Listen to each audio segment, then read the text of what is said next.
everyone, and thank you for joining us. My name is Tim Macholl, the Director of Planning and Zoning for the City of North Charleston. On behalf of the city, I want to welcome you to this series, Zoning 101, Rules and Regulations of Land Use Policy, which will introduce zoning, the Unified Development Ordinance, or UDO, and related topics. We know zoning can seem complicated, but this series is designed to explain these concepts in plain language and show you how they shape everyday life. Our goal is to help residents better understand how decisions are made, what zoning can and cannot do, and how you can stay involved throughout the UDO process. Zoning is one part of a broader system of policies and regulations that help shape the look, feel, and function of your neighborhood and our city as a whole. It helps explain why buildings are different in height and size, why certain businesses are located in certain areas, and why neighborhoods have their own distinct character. Zoning also influences how communities grow and change over time. It can affect where new housing is built, how close homes are to shops and services, how people move around the city, and how new development fits within the existing context. Whether we realize it or not, zoning shapes many aspects of daily life and plays an important role in how our city functions today and how it will grow in the future. You should care about zoning because it affects everything from the housing options available in your neighborhood to how people access services and commute to work to the ways neighbors gather and build community in public places like parks and plazas. As our city continues to grow, these rules will become even more important because they help guide where growth happens and how it will complement existing neighborhoods. Welcome to Zoning 101. This series is intended to help residents, renters, and homeowners alike, businesses, and other community members better understand how land use policies shape development and influence everyday life in North Charleston. Our goal is to make these topics less intimidating and provide the community with the knowledge and tools needed to participate in the planning process in a meaningful way. We'll begin with the basics of land use policy and zoning, then explore how zoning works alongside other rules and regulations, how it can influence daily life, and finally, we'll test some common assumptions and misconceptions. The goal is to build a shared understanding as a community as we work toward developing a new framework through the Unified Development Ordinance, or UDO. You can watch the presentations all at once or return to them later, depending on your interests and schedule. We encourage you to use this series as a resource throughout the UDO process. Most importantly, we hope this information helps you feel more comfortable participating in conversations about growth, land use, and the future of North Charleston. By the end of this series, we hope you will have a stronger understanding of zoning, why the city is developing a new UDO, and how you can help shape the future of North Charleston. The UDO process will be more successful if the community understands both the opportunities and the trade-offs involved in land use policy. This series is intended to provide a foundation for those conversations and to help community members participate with confidence and a better understanding of zoning and related topics. So far, we've discussed why zoning matters and this series' goals and objectives. Next, we'll begin exploring land use policy and how a community's vision for the future gets translated into tangible outcomes through policies, plans, and regulations. In this section, we'll discuss how community goals and long-term planning are translated into real projects. That can include everything from a new house or business to major redevelopment projects like the Navy Yard. We'll also introduce some of the tools the city uses to help guide growth over time. North Charleston recently updated its comprehensive plan, Prime North Charleston, which established a long-term vision for the city. The goals and priorities identified in the plan have been discussed repeatedly by community leaders, including in Mayor Reggie Burgess's recent State of the City address. Now that the comprehensive plan has been updated, the city is working to develop a UDO, which will help translate that vision into clear and predictable land use rules. Those rules will guide both private and public investment across the city in the future. In other words, the comprehensive plan describes where we want to go, and the UDO will help explain how we get there. A UDO brings together many of the city's existing regulations into a more effective and comprehensive rulebook. It helps guide how land is divided, how property is developed, and how neighborhoods connect through streets, sidewalks, and public spaces. The overall goal is to create clear and consistent rules that are easy for the public to understand, easy for applicants to navigate, and easy for the city to administer. A modern UDO can also help ensure that future growth better reflects the community's vision and long-term goals. Right now, many of the land use rules that will eventually be included in the UDO are spread across multiple documents. The UDO will consolidate many of those rules into a single organized document. That means it will be easier for residents, businesses, developers, and city staff to find and understand regulations related to zoning, subdivisions, streets, sidewalks, and public places. The goal is not only to modernize the city's land use rules, but also to make the overall system more consistent, transparent, and user-friendly.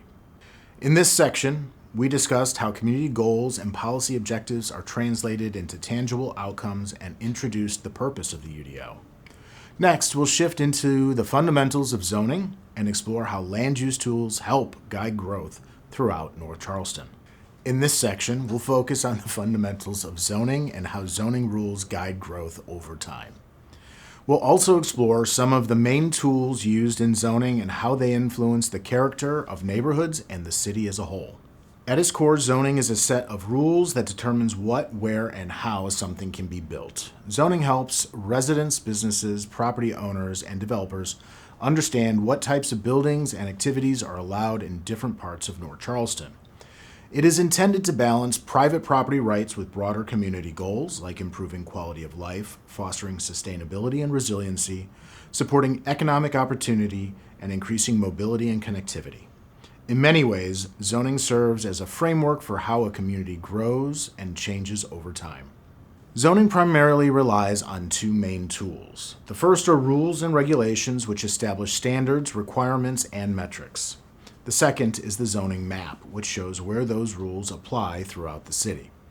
The zoning rules and map work together. The map identifies the zoning district assigned to a property, while the rulebook explains the regulations that apply within that district. Together, those tools help guide how land is used and how development takes shape across the community. Zoning shapes many aspects of the built environment, which includes the physical elements of our community, from buildings and public spaces to streets and sidewalks to infrastructure and utilities. In particular, zoning influences site layout, building form, and land use. As you move through North Charleston, you can often see how zoning contributes to the distinct character of different districts, neighborhoods, and streets throughout the city. For example, some areas are designed to be more residential, while others are intended to support more intense and high-impact commercial, industrial, or mixed-use development. Site layout standards help determine how buildings, driveways, parking areas, and open spaces are arranged on a property. These standards help ensure that new development fits appropriately within its surroundings and functions safely and efficiently. They can regulate things like how close buildings are to the street, where parking is located, and how much of a property can be built on. For example, site layout standards may help explain why some neighborhoods have garages and parking located behind homes, while others have driveways and parking located in the front. These types of standards can have a major impact on how neighborhoods look and feel.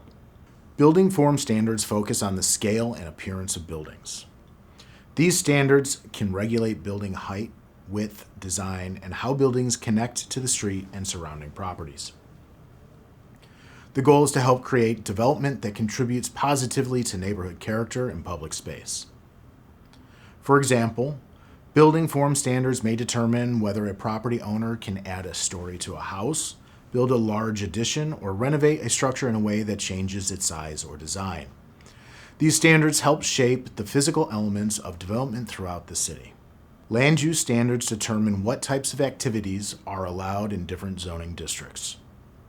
For example, zoning may determine where residential, commercial, office, civic, or industrial uses can occur, as well as where certain uses may be limited or allowed only under specific conditions. These standards help group compatible uses together while reducing conflicts between incompatible ones. For example, land use standards may help explain why a cafe or small business may be allowed to locate in one neighborhood, but not in the middle of another. These decisions can influence how connected and walkable different parts of the city feel over time.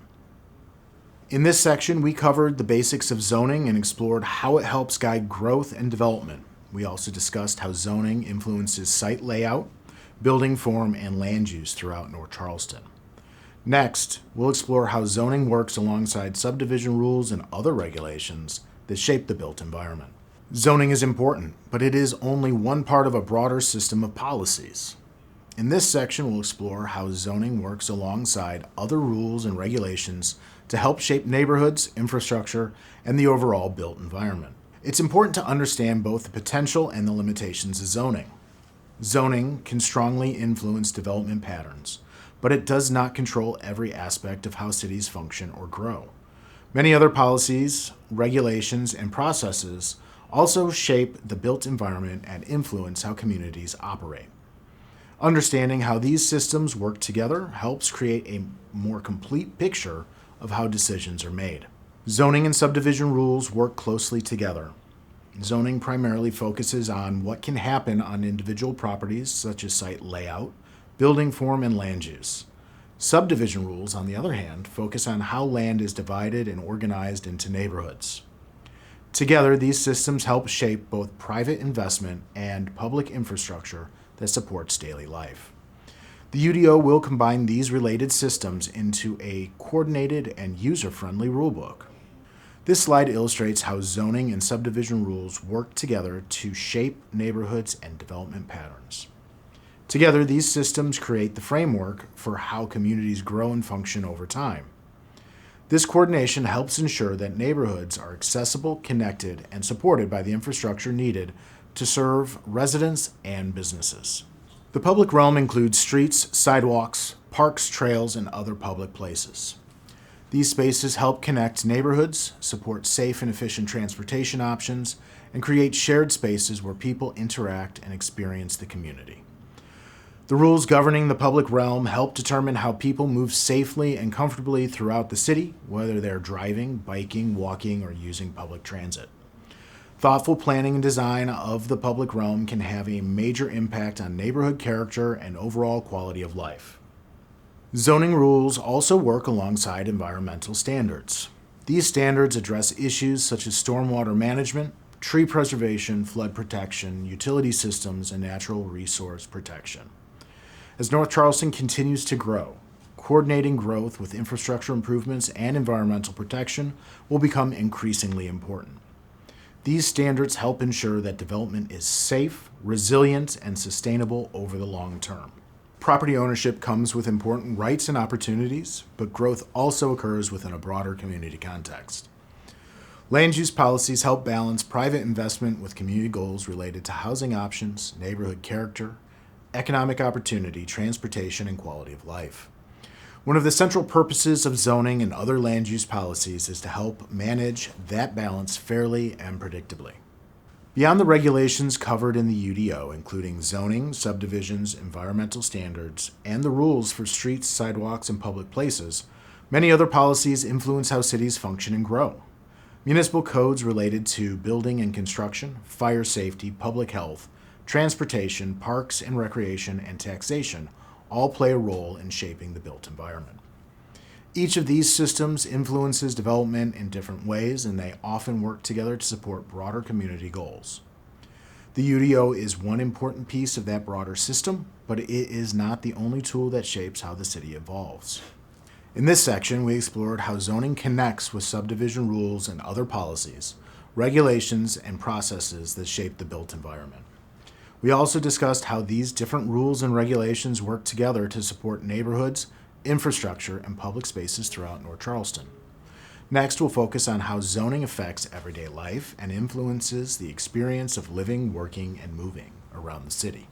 In this section, we'll focus on how zoning decisions can influence the experiences of current and future residents.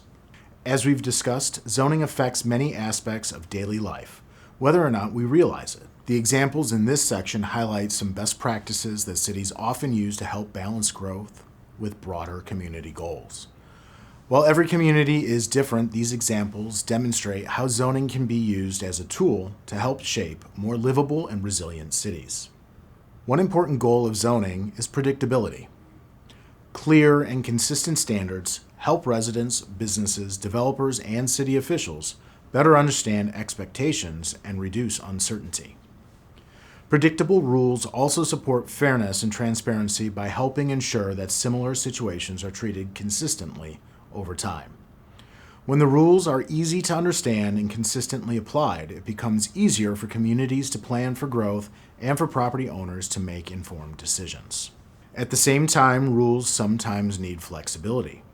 Well-designed zoning systems allow for limited exceptions or adjustments in situations where site conditions, existing development patterns, or unique circumstances justify a different approach. For example, flexibility may help accommodate redevelopment on irregularly shaped lots, adaptive reuse of older buildings, or creative site design solutions. The key is making sure that flexibility is applied fairly, consistently, and transparently, while still maintaining broader community goals. Zoning can help support quality of life by encouraging diverse housing options, maximizing the potential of vacant or underutilized land, creating meaningful public spaces, and planning well-designed neighborhoods. These strategies can help accommodate growth while strengthening existing communities and improving access to housing, services, and public amenities. Development rules can also help shape how neighborhoods feel and function by influencing building placement, access to parks and public places, and the relationship between homes, businesses, and streets. As North Charleston continues to grow, sustainability and resiliency are becoming increasingly important. Development rules can help encourage more efficient land use patterns, better stormwater management, protection of natural resources, and environmentally responsible design. These approaches can help communities better respond to challenges such as flooding, extreme weather, and other shocks or stressors. Planning for resilience today can help create safer and more sustainable neighborhoods in the future. Zoning can also enable local investment and economic growth. That can include encouraging neighborhood businesses, supporting pedestrian-friendly development, and creating environments where businesses of different sizes can succeed. Thoughtful land use policies can help improve access to jobs, services, and public amenities while supporting vibrant commercial centers. These strategies can also help create places where residents can live, work, shop, and gather more conveniently. Mobility and connectivity are critical parts of daily life. Development rules can help support safer and more connected streets, improved walking and biking infrastructure, and better access to public transit. These policies can influence how easily people move between neighborhoods, offices, shopping centers, schools, and parks throughout the city. Creating a more connected transportation network can improve safety, accessibility, and overall quality of life for residents of all ages and abilities. In this section, we explored examples of how zoning can shape daily life and support broader community goals related to housing, neighborhood character, economic opportunity, mobility, and overall quality of life. Next, we'll move into a discussion about common assumptions and misconceptions about zoning and land use policy. In this section, we'll test our understanding of zoning and land use policy by exploring some common assumptions and misconceptions. Many people assume zoning controls more than it actually does, while others underestimate its influence. This activity is designed to help clarify those distinctions in a simple and practical way. We're going to walk through a series of everyday examples that could happen in neighborhoods across North Charleston. For example, think about whether the issue is primarily controlled through zoning or through another policy, regulation, or process. This exercise helps demonstrate both the strengths and the limitations of zoning while also showing how many different systems work together. In this example, a developer wants to build a small apartment building next door to an existing home. The question is whether zoning determines if apartments are allowed on that property. Take a moment to think about whether that statement is a myth or a fact. This is a fact. Zoning regulates land use and determines what types of buildings are allowed in different parts of the city. That means zoning can determine whether a house, office, shop, or any other use is permitted on a property. This is one of the clearest examples of how zoning directly shapes neighborhoods over time. In this next scenario, new homes are being built nearby, and residents notice that some homes will be owner-occupied while others may be rented. The question is whether zoning determines whether a home is for sale or for rent. Take a moment to think about whether that statement is a myth or a fact. This is a myth. Zoning regulates land use and development, but it generally does not determine whether a home is owner-occupied or rented.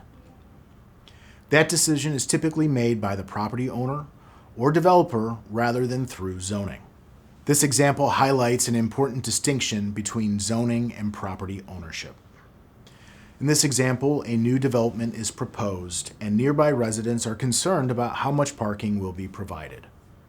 The question is whether zoning regulates parking requirements. Think about whether this is a myth or a fact before we reveal the answer.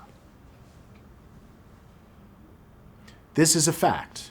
Zoning often regulates parking requirements, including how many parking spaces must be provided and where parking can be located on a site. However, parking requirements may also overlap with subdivision rules, engineering standards, transportation planning, and broader policy objectives. This example demonstrates how multiple systems often work together to shape development outcomes and the overall experience of a neighborhood. In this scenario, a resident notices that a new building must include certain fire safety features and assumes zoning requires them. The question is whether fire safety standards are regulated through zoning. Take a moment to think about whether that statement is a myth or a fact. This is a myth. Fire safety standards are generally regulated through building and fire codes rather than zoning. While zoning may influence the size, placement, or intensity of development, detailed life safety requirements are typically handled through building inspections, fire prevention standards, and code enforcement processes. This is another reminder that many aspects of development are governed by systems other than zoning. In this example, neighbors are asking whether zoning determines where stop signs and traffic controls are installed. Think about whether transportation decisions like this are controlled through zoning or through another public process. This is a myth. Traffic controls such as stop signs and signal timing are generally determined through engineering standards and traffic regulations rather than zoning. Although zoning can influence traffic patterns by shaping land use and development, decisions about traffic operations are usually handled through transportation processes. This example highlights how zoning can influence transportation systems without directly controlling every operational decision. In this final scenario, a property owner notices their property taxes increased after nearby development occurred. The question is whether zoning directly determines property taxes. Take a moment to think about whether that statement is a myth or a fact. This is a myth. Property taxes are generally determined through property assessments and taxation policies, not zoning. However, zoning can still influence property values over time by shaping development patterns, neighborhood character, and public infrastructure, which can all influence market demand. This final scenario reinforces the idea that zoning plays an important role in shaping cities, but it works alongside many other policies, regulations, and processes. Hopefully, these examples helped clarify what zoning can and cannot do. Understanding those distinctions can lead to more informed community conversations and realistic expectations about how the development process works. Next, we'll close by discussing how you can continue participating in the UDO process moving forward. As we wrap up Zoning 101, we want to focus on where North Charleston is headed next. Throughout this series, we've discussed how zoning shapes many of the places we experience every day, including our homes, neighborhoods, businesses, streets, and public spaces. The UDO is the city's effort to update and improve the rules and regulations that guide growth and development across North Charleston. This project is about preparing for the future while ensuring the community's vision, values, and priorities are reflected in the UDO. Our goal is to create rules that are easier to understand, easier to use, and better connected to the community's vision for the future. We also want to make the processes more predictable and transparent so residents, businesses, property owners, and developers all have a clearer understanding of how growth happens in the city. At the same time, the city wants to create a more modern and coordinated framework that supports quality development, protects neighborhood character, and helps guide long-term growth thoughtfully and consistently.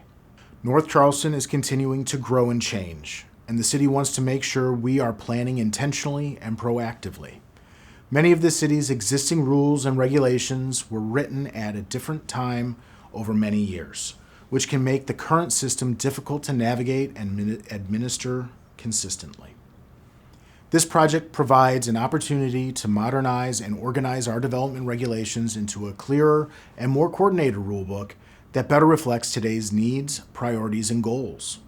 It is also an opportunity to ensure the city is better prepared for the future. This project builds on the vision established through the city's comprehensive plan, Prime North Charleston. That plan identified important community priorities such as generating more housing, improving quality of life, protecting natural resources, supporting economic opportunity, and improving mobility and connectivity throughout the city. The UDO takes those broader policy objectives and translates them into a rulebook that will guide how growth and development occur over time. In many ways, the comprehensive plan establishes the vision while the UDO helps implement that vision through practical rules and regulations. Right now, we are listening, learning, and gathering information. We are reviewing existing regulations, studying development patterns throughout the city, meeting with residents and stakeholders, and collecting feedback to help shape the new UDO. This phase of the process is focused on understanding both the opportunities and the challenges facing North Charleston today to better respond to community needs and future growth. Over the next phases of the project, the city and project team will continue drafting the new UDO and more effective development rules. As draft materials are prepared, there will be additional opportunities for community members to review information, ask questions, and provide feedback.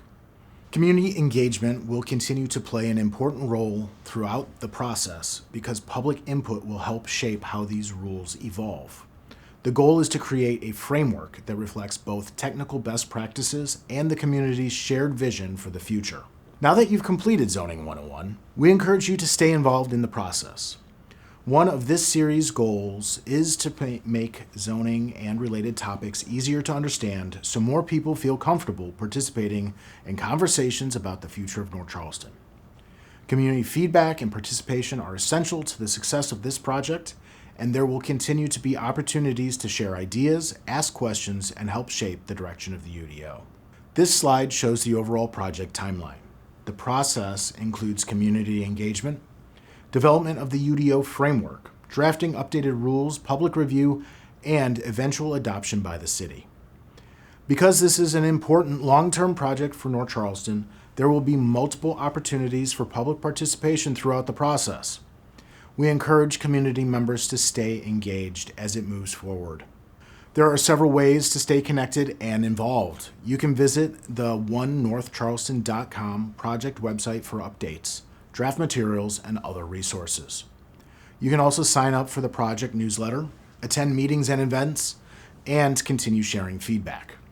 As we close, I want to highlight a few important ideas to take away from this presentation. Zoning shapes many aspects of daily life, including housing options, business locations, transportation, and public spaces. At the same time, zoning is only one part of a broader system of land use policies that help guide growth and development. Most importantly, this project represents an opportunity for the community to help shape the future of North Charleston together. Thank you again for taking the time to learn more about zoning, land use policy, and the UDO. We appreciate your time, your interest, and your participation. We encourage you to stay involved and continue sharing your ideas, questions, and feedback. Thank you.